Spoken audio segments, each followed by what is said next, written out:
আমি মনোনয়ন পত্র জমা দিয়েছি। আপনাদের সবার দোয়া চাই। আপনারা জানেন যে আমরা গণতান্ত্রিক সংস্কার জোট নামে একটা জোট করেছিলাম।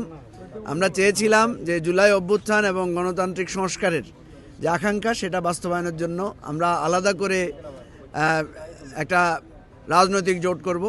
কিন্তু আমরা দেখলাম যে একে একে আমাদের অনেক বন্ধুরাই বিভিন্নভাবে তারা বিভিন্ন দলের সাথে সম্পৃক্ত হয়েছেন। ফলে বাধ্য হয়ে আমরা দেখলাম যে জুলাই অভ্যুত্থানের আকাঙ্ক্ষা এবং আগামী দিনের যে গণতান্ত্রিক সংস্কার সেটাকে বাঁচিয়ে রাখার জন্য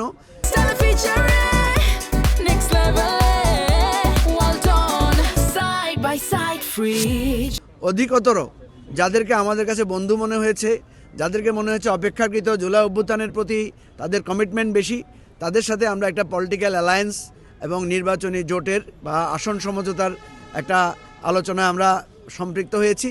কিছু বিষয়ে সমঝোতা প্রায় চূড়ান্ত পর্যায়ে পৌঁছেছে, এখনও কিছু আলোচনা বাকি আছে। আমাদের শুধু আসন ভাগাভাগি আমাদের কাছে গুরুত্বপূর্ণ না, আমাদের কাছে গুরুত্বপূর্ণ হচ্ছে আগামী দিনের জুলাইয়ের অভ্যুত্থানের যে আকাঙ্ক্ষা তৈরি হয়েছে সেটা বাস্তবায়ন। এবং আপনারা জানেন যে জুলাই সনদে গণভোটে হ্যাঁ পক্ষে সবাইকে ঐক্যবদ্ধ করা এটাও আমাদের একটা বিরাট অঙ্গীকার।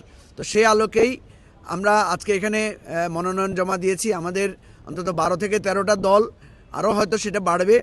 আমরা এখানে আমাদের মূল জায়গা হচ্ছে জুলাইয়ের অভ্যুত্থানের অঙ্গীকারটা বাস্তবায়ন, এটা নিয়ে আমরা একমত হয়েছি। আমাদের মধ্যে অনেক দ্বিধা বিভক্তি থাকতে পারে, মতভেদ থাকতে পারে, কিন্তু দেশের বৃহত্তর স্বার্থে আমরা এই কাজটা করেছি। এবং জনগণের কাছে আমাদের অঙ্গীকার হলো আমরা যাতে আমাদের এই অভিপ্রায় এবং অঙ্গীকারে ঐক্যবদ্ধ থাকতে পারি এবং জনগণের রায় যাতে আমাদের পক্ষে আসে, আমরা যাতে জনগণের বিচারে বাংলাদেশের জন্য আগামী দিনে কাজ করতে পারি। জনগণ যে রায় দিবে সেটা আমরা মাথা পেতে নেব, এটা আমাদের অঙ্গীকার।